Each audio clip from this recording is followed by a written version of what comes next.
بدکاری، شراب خوری، چاڑی چغلی، جھوٹ و فساد و تہمت و افطرا کی کوئی برائی ایسی نہ ہو جبکہ ہم اہل طریق میں قدم رکھیں۔ اسی طرح عورتوں میں ہوس، تمنائیں، آرزوئیں اور ایک دوسری کی ہمراز بن کر جو پردہ فاش کرنے والے بے حیائی ہیں، اور اسی طرح جھوٹ ہے، اور یہ فطرتاً چاڑی چولیاں ہوتی ہیں، اور یہ طرح بطرح کا چیخنا چلانا، زبان کو قیچی کی طرح بولنا، یعنی بے ادبی، گھر کا ماحول وغیرہ، یہ سب بگاڑ جو ہے جو عورتوں سے اپنے گھروں میں ہوتا ہے، ہم اس کو سمجھ میں ہی نہیں پاتے کہ کون سی بات بری ہے، کون سا گناہ ہے، کون سی خطا ہے، کون سا یہ ہے۔ یہ ساری جو بدتمیزیاں ہوتی ہیں، ان تماموں پر قابو پانا ہے،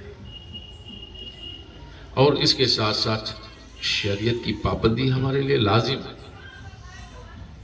پنجگانہ نماز کی، روزے کی، اور جس کو مقدار اللہ نے دیا ہے حج کی، زکوٰۃ کی، اور حقوق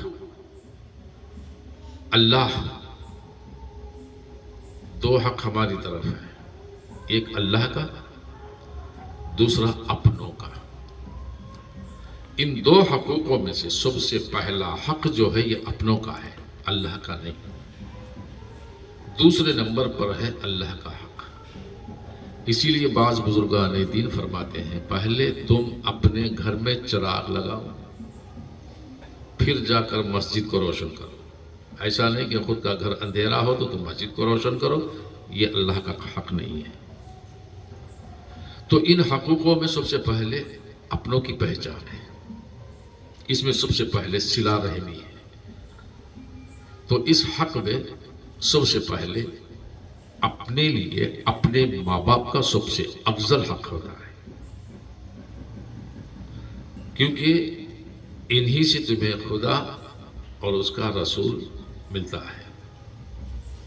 اگر جنت اور دوزخ رب نے بنائی ہے، یہ صرف سے صرف دو چیزوں پہ رکھا ہے۔ ماں باپ کی رضا تمہیں جنت میں لے جاتی ہے، ان کی ناراضگی تمہیں جہنم میں لے جاتی ہے۔ اب یہاں عبادت کا سوال نہیں پیدا ہوتا۔ حضور غوث پاک علیہ رحمہ کا یہی طریقہ ہے، ہمارے تمہارے نبی صلی اللہ تعالیٰ علیہ وسلم کی یہی سنت ہے۔ اب انسان میں کو بہکاوا بھی ہو جاتا ہے، جھوٹ پر انسان بہت مبنی ہوتا ہے، اور جھوٹ ایسا کہہ دیتے ہیں، اس جھوٹ میں کئی خطائیں ہوتی ہیں، اور ان میں سب سے پہلی خطا ہے تہمت۔ جس کسی میں برائی نہیں ہے، اگر ہم اس کی برائی کا اعلان کریں گے تو اسی کو کہتے ہیں تہمت، اور اس کو بآواز بلند 10 لوگوں میں اعلان کریں گے، یہ افطرا ہے۔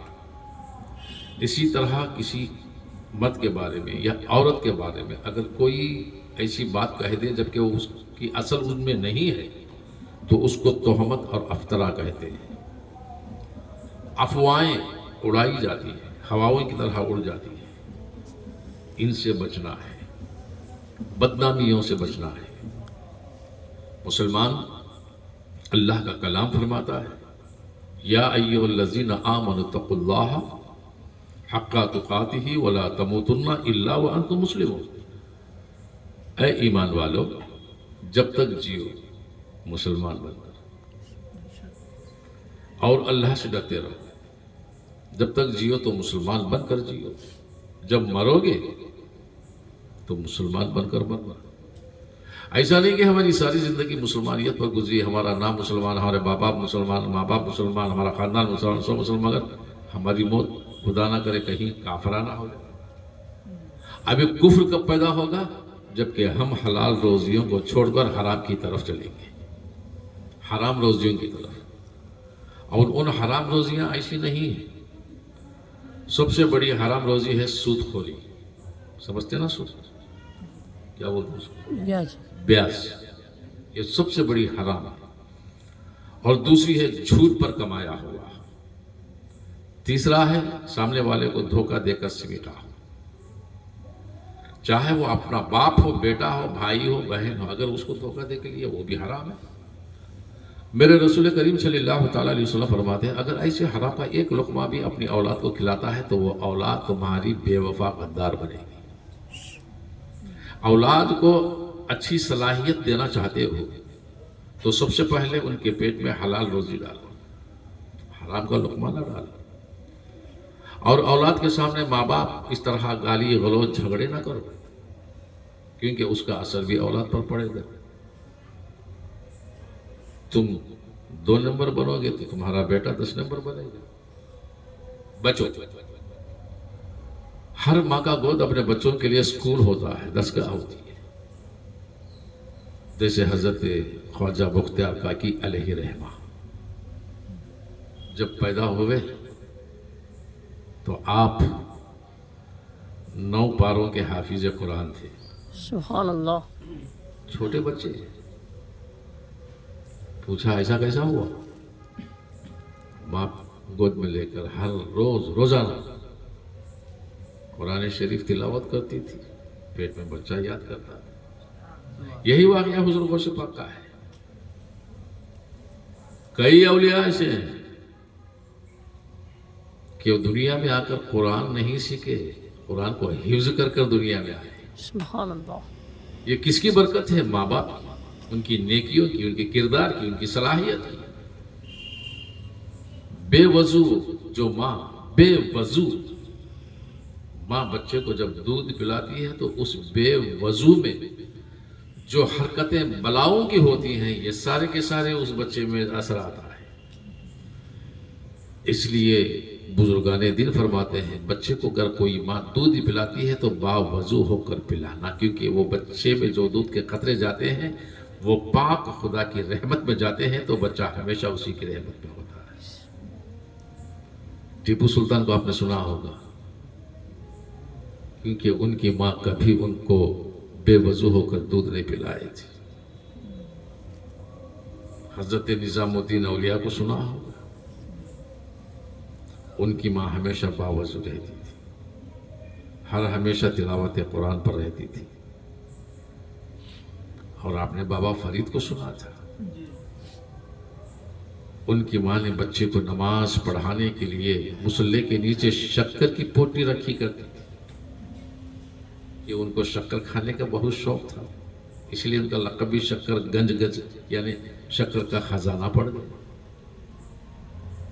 مصلی کے نیچے پوٹلی رکھ دیتی اور کہتی بیٹا نماز پڑھو، اللہ تمہیں شکر دے گا۔ جب بیٹا نماز پڑھتا، مصلی اٹھاتا تو شکر کی پوٹلی ملتی، ان کو پتہ نہیں کہ ماں نے رکھ دیا ہے۔ یہ بچوں کو نیک اور خدا اس کے رسول صلی اللہ تعالی وسلم کی اطاعت کی طرف چلانے کے لیے یہ ماں کی حکمت دے گی۔ آج مائیں ان میں سے ایک ادنا سی بھی حکمت اپنا لے گی تو ہر بچہ ولی بنے گا، جاہل نہیں بنے گا۔ اور ایک بار ایسا ہوا، آپ وضو کریں، جلدی جلدی عصر کی نماز کے لیے مصلی پر کھڑے ہو گئے، ماں بھول گئی شکر کی پوٹلی رکھنا۔ جب بیٹے کو مصلی پر پایا، دیکھا میں تو شکر کی پوٹلی رکھنا بھول گئی۔ اے اللہ لاج تو رکھ لے، آج میری لاج تو رکھ لینا، کیونکہ میں نے اسے تیرے تک پہنچانے کے لیے حکمت کرتی تھی، میں تو بھول گئی۔ اب کیا کروں، میں رکھ بھی نہیں سکتی نا، بچہ کھڑا ہے، اسے لے لیں۔ اے اللہ اگر ایسا ہوگا نماز پڑھ کے وہ عادتاً مصلی اٹھائے گا، شکر کی پوٹلی نہ ملی تو اے اللہ وہ تجھ پر سے اعتبار اٹھ جائے گا، تجھ پر اعتبار نہیں کرے گا، لاج رکھنا۔ ماں نے دعا کی، حسب معمول بیٹے نے نماز پڑھی، مصلی اٹھایا تو شکر کی 2 پوٹلیاں مل گئی، ایک خدا کی طرف سے، دوسری ماں کی طرف سے۔ اس وقت سے ان کا شکر گنج بابا فرید بن گئے۔ یہ اولیاء، اصفیاء، بزرگان دین کی باتیں، ان کی تاریخیں اس لیے سنائی جاتی ہیں تاکہ ان کی باتیں سن کر ہمیں ایک ایمان میں جذبہ پیدا ہو اور ان کی سیرت کی طرف ہماری روح مائل ہو، کیونکہ اب تو نبیوں کو نہیں آنا۔ ہمارے نبی صلی اللہ علیہ وسلم کے بعد سارے انبیاء نبوت ختم ہو گئی، اب کوئی نبی نہیں آئے گا صبح قیامت میں، مگر جتنے بھی آئیں گے اللہ کے محبوب اولیاء آئیں گے، تم ان کی سیرت کو دیکھو، ان کی چال و چلن کو دیکھو، ان کے کردار کو دیکھو، ان کی تقوی دیکھو، ان کی پرہیزگاری دیکھو، ان کی عبادت دیکھو، ان کا حلم و کرم و رحم و عطا سب کچھ دیکھتے جاؤ، کیونکہ پہاڑوں جیسی مصیبتیں، پہاڑوں اگر ان کے گلے میں ان کی اوپر پڑے بھی ہیں وہ پھر بھی مسکراتے ہیں، خدا کا شکر ادا کرتے ہیں۔ اور ہم کو ملا، خدا نے دیا تو اس کا شکر بھی ادا نہیں کرتے، کہ ہم کہتے ہیں کہ ہم نے کمایا، یہ ہماری عقل ہے، ہماری حکمت ہے، ہمارا ہنر ہے، یہ ہم نے کمایا، ہم نے جمایا۔ بے شک، مگر حکمت تمہیں دینے والا، عقل دینے والا، جان دینے والا تو اللہ ہے۔ تم پیدا ہوئے تو ساتھ تو نہیں لائے تھے، خالی ہاتھ ننگے بدن آئے تھے، تمہیں تمہاری ماں نے کپڑے پہنایا، تمہارے باپ نے پالا، جب تو یہ باتیں نہیں۔ ہاں، جب تنگ دست ہوتے ہیں، مصیبت ہوتے ہیں، یا بیماری میں، یا تنگ دستی میں، یا مصیبت میں، یا نقصان میں، اللہ یاد آتا ہے، اور یہ بھی شکوہ ہوتا ہے کہ اللہ نے ہم کو مصیبت میں ڈال دیا، اللہ نے ہم کو تکلیف دے دی، اللہ نے ہم کو تنگ دستی دے دی، اللہ ہم کو بھول گیا، چھوڑ دیا، یہ شکوہ کرتے ہیں۔ مگر نہیں عزیزو، یاد رکھو، ایک چھوٹی سی بات میں آپ کو بتاؤں گا۔ حضرت موسیٰ علیہ السلام اللہ تبارک و تعالیٰ سے ڈائریکٹ باتیں کرنے والے ہیں۔ جب گئے وہ کوہ طور پر جا رہے تھے تو راستے میں انہیں ایک آدمی ملا، بہت بڑا مالدار، بہت بڑا مالدار۔ اس نے پوچھا، اے موسیٰ کہاں جا رہے ہو؟ تو حضرت موسیٰ علیہ السلام نے فرمایا، اللہ سے ملے۔ تو وہ شخص کہا، تو موسیٰ اللہ کی بارگاہ میں میری طرف سے عرض گزارش کر دینا۔ پوچھا کیا ہے؟ اللہ نے مجھے اتنا مال دیا ہے، اتنا مال دیا ہے، اتنا مال دیا ہے، اب مجھے مال سنبھالنے کی طاقت نہیں ہے، کہاں رکھوں، کیسے سنبھالوں، کیا کروں؟ اللہ سے کہہ دو مجھے مال دینا چھوڑ دے، اب مجھے بس کافی ہے، اب اور نہ دے، اور نہ دے، اور نہ دے۔ کیا ایسا مال ہمیں ملے گا تو کیا ہماری بھی آرزو ایسی ہوگی؟ ہوگی بولا؟ اگر کوئی مزدور 500 روپے کی مزدوری کرتا ہے تو اسے 1000 روپے کی تمنا ہوتی ہے، 1000 بھی مل گئے تو 10,000 کی تمنا ہوتی ہے، 10,000 مل گئے تو لاکھ کی ہوتی ہے، لاکھ کی مل گئی، اب اس کی تمنا جاتی ہی رہے گی، اس کی تمنا ختم نہیں ہوگی، وہ نہیں کہے گا بس مجھے کافی ہے، چاہے اس کے پیسے سڑ جائیں، گل جائیں، مٹ جائیں، وہ پرواہ نہیں، بس سمیٹتا رہے، سمیٹتا رہے، سمیٹتا رہے، سمیٹتا رہے۔ یہ دنیا کی بھوک ایسی ہے، صبح کو کھائیں، دوپہر کو لگے، دوپہر کو کھائیں، شام کو لگے، اسی طرح اس کو ہوس کہتے ہیں۔ بس سمجھ میں آ رہی ہے آپ کو میری باتیں؟ سمجھ میں آ رہی ہے نا؟ اردو آپ کی زبان تو مجھے آتی نہیں ہے، سمجھتے ہیں نا آپ لوگ؟ چلو اللہ کا شکر ہے۔ موسیٰ سے کہا، اور خدا سے کہو مجھے اب اور نہ دے، بس کافی ہے۔ اچھی بات ہے، پھر وہ آپ چلے تو آگے ایک اور شخص آیا، کہا، اے موسیٰ کہاں جا رہے ہو؟ تو حضرت موسیٰ علیہ السلام نے فرمایا، اللہ کی بارگاہ میں۔ تو اس نے کہا، اللہ سے میری طرف سے ایک سفارش کر دینا، میں بہت غریب ہوں، مفلس ہوں، لاچار ہوں، تنگ دست ہوں، کھانے پینے کے وعدے پڑ جاتے ہیں، میرے بیوی بچے بھوکے رہتے ہیں، اللہ سے میری طرف سے اللہ مجھے کچھ دے، اللہ مجھے کچھ دے۔ اب یہاں دو آدمیوں کی بات حضرت موسیٰ کو رکھنی ہے، ایک مالدار کی اور ایک غریب کی۔ جب بارگاہ خداوندی میں کلام ہوا، ہم کلام ہوئے حضرت موسیٰ علیہ السلام، تو یہ دونوں باتیں بھی خدا کی بارگاہ میں رکھ دیا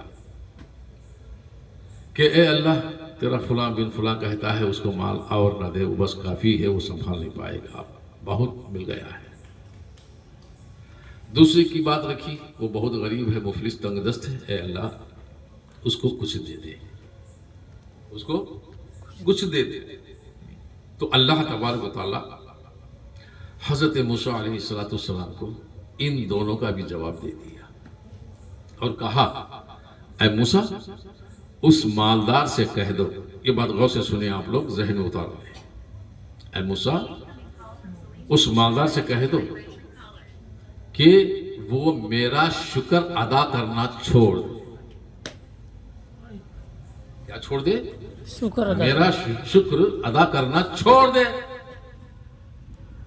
میں مال نہیں دوں گا۔ جب تک وہ شکر کرتا رہے گا اس کو مال ملتا رہے گا۔ اور دوسرے شخص سے کہہ دو اس کو میرا شکر ادا کرے، جو غریب ہوئے نا اس سے کہہ دو میرا شکر ادا کرے۔ اچھی بات۔ حضرت موسیٰ واپس آئے، پھر سب سے پہلے وہی مالدار ملا اور کہا ہے موسیٰ علیہ السلام میرے بارے میں خدا نے کیا کہا؟ تو حضرت موسیٰ علیہ السلام فرماتے ہیں اے فلاں بن فلاں، اللہ فرماتا ہے کہ تو اللہ کی بارگاہ میں شکر ادا کرنا چھوڑ دے۔ وہ کہا ارے یہ کیسی بات ہوئی؟ جب اللہ مجھے اتنا نوازا ہے، اتنا نوازا ہے، اتنا دیتا ہے تو اس خالق کائنات کا میں شکر کیوں ادا نہ کروں؟ میں مرتے دم تک اس کا شکر ادا کرتا رہوں گا۔ اور دوسرا ملا، حضرت موسیٰ علیہ السلام سے پوچھا ہے موسیٰ میرے بارے میں کیا بات ہے؟ تو حضرت موسیٰ علیہ السلام فرماتے ہیں دیکھ بھائی اللہ نے فرمایا اللہ کا شکر ادا کر۔ تو اس غریب نے کہا میں اس کا شکر ادا کروں؟ مجھے کیا ملا اس کا شکر ادا کرنے کے لیے؟ اس نے مجھے دیا ہی کیا ہے؟ کچھ دیتا تو میں شکر ادا کرتا، وہ دیا ہی نہیں تو میں کیسے شکر ادا کرتا؟ بس سمجھ میں آئی آپ کو؟ شکر کی بدولت اللہ تبارک و تعالیٰ نعمتیں عطا کرتا ہے۔ اب رہا سوال غریب کا، وہ شکر نہ کرے تب بھی شکر کرے۔ غریبی ہی تو دیا ہے، پتہ نہیں غریبی سے بھی بڑھ کر اور آگے خدا کچھ اور بھی دے دے تو کیا کرے گا؟ اے اللہ غریبی تو دیا ہی، ایک دن بھوکا رہو تو دوسرے دن کھاؤ، بس تیرا شکر ہے، تیرا شکر ہے، تیرا شکر۔ یہ شکر ادائی ہے نا، اللہ تبارک و تعالیٰ اس پر ہمیشہ رحم اور برکتیں نازل کرتا ہے۔ قرآن میں ایک آیت آئی ہے فَاذْكُرُونِي أَذْكُرْكُمْ وَاشْكُرُوا لِي وَلَا تَكْفُرُونِ۔ اللہ فرماتا ہے کہ بندے تو مجھے یاد کر، میں تجھے یاد کروں گا۔ تو یہاں یاد کر، میں وہاں یاد کروں گا۔ اس معنی میں بڑے بڑے علماء بھی مغالطے کھا جاتے ہیں۔ تو یہاں یاد کر اور میں وہاں یاد کروں گا۔ ایک بار تقریر میں میں نے ایسے کہہ دیا تھا واہ واہ رے بندے تیری نصیب، تیرا نام عرش اعظم پر، خدا کا نام زمین پر، اس کا نام نیچے، تیرا نام اوپر۔ ایک عالم صاحب بولا ہے پکڑے ہوئے صاحب وہ تو صاحب بولتے یہ کیا بات ہے؟ وہ تو خدا ہے۔ ہاں بھائی خدا ہے۔ کیا کہا اس نے؟ تو یہاں یاد کر، میں وہاں یاد کروں گا۔ مجھے بتا خدا ہے کہاں؟ عرش اعظم پر۔ قرآن کہتا ہے ثم استوى علی العرش۔ جب خدا عرش پہ ہے تو بندے کا نام بھی عرش پہ ہی ہوگا نا، ہوگا کہ نہیں ہوگا؟ اب خدا کی یاد کرنے والا بندہ جب نیچے زمین پر ہے تو اس کا نام بھی یہی ہوگا نا۔ تو پھر میں نے کیا غلط کہی؟ یہ اعزاز ہے اپنے نبی کے صدقے میں۔ سبحان اللہ۔ اس کے صدقے میں؟ نبی کے اپنے نبی کے صدقے میں، مدینے والے آقا کے صدقے میں ان کی امت کو یہ اعزاز دیا ہے کہ اللہ تبارک و تعالیٰ نے سارے نبیوں کی امتوں میں کسی کو یہ اعزاز نہیں بخشا۔ پھر فرماتا ہے وَاشْكُرُوا لِي، میرا شکر ادا کرو، وَلَا تَكْفُرُونَ، کفر مت کیا کرو۔ کیوں؟ خدا کا شکر ایمان ہے اور اس کی ناشکری کفر ہے۔ اس کے ناشکر مت بنو، شکر ادا کرتے رہو۔ اب آپ لوگوں کو یہ باتیں سب سمجھ میں آ گئی نا؟ نہیں آئی؟ اب ان تمام باتوں پر میں آپ لوگوں سے پوچھوں گا سب راضی ہیں؟ تو راضی ہیں تو تیار قدم رکھیں، اگر راضی نہیں ہیں برائے مہربانی کنارے ہو جائیں۔ یہ ساری باتیں ہیں اصول کی، اور یہ اصول ہوتا ہے محبت سے۔ اور اس میں دو اہم اور باتیں میں آپ کو یاد رکھ لیں۔ صرف ایسا نہیں میں آیا بیٹھ گیا، آپ بیٹھ ہو گئے، مرید ہو گئے، پھر اپنے ہی کاروباروں میں دھندوں میں کہیں کہیں چلے گئے. سوال ایسا نہیں ہے. حضرت نظام الدین اولیاء بابا فرید سے فرماتے ہیں چھوڑ نہیں دینا، چھوڑ نہیں دینا، ملتے رہنا. کیونکہ چھوڑنے سے چہرے اوجھل ہو جاتے ہیں. یہ چہرے ہیں نا، اس کی پہچان اوجھل ہو جاتی ہے. ملتے رہیں تو چہرے یاد ہوتے رہیں، نسبت یہاں بھی قائم رہے وہاں بھی قائم رہے. سبحان اللہ سبحان اللہ. اب یہ جو قدم ہے نسبت وہاں کی ہے، وہاں کے لیے قدم ہے. اور جو مریدی میں قدم رکھتے ہیں انہی کو جنت کے پروانے کہتے ہیں. کیا کہتے ہیں؟ جنت کے پروانے. پروانے. اور یہاں توبہ ہوتی ہے، اسی کو توبۃ النصوحہ کہتے ہیں، جو صدق دل سے کی جاتی ہے. تو اس میں ہمارے اگلے پچھلے ظاہر اور باطن ساری خطائیں گناہ معاف ہو جاتی ہیں. اور دوسری بات، شجرہ دیا جاتا ہے خاندانی، جو سلسلہ ہوتا ہے. یہ آستانہ ہے اپنا، اس کے اندر شجرہ بھی ہے، دعائے قنوت بھی ہے، نعت علی بھی ہے، اور میرے غوث پاک رضی اللہ تعالیٰ عنہ کی خاص، ان کا خاص ذکر بھی اس کے اندر ہے. اب یہ جو ہوتا ہے یہ ہم کو کم سے کم بحالت مجبوری مہینے میں ایک بار تو اس کو پڑھنا ہے.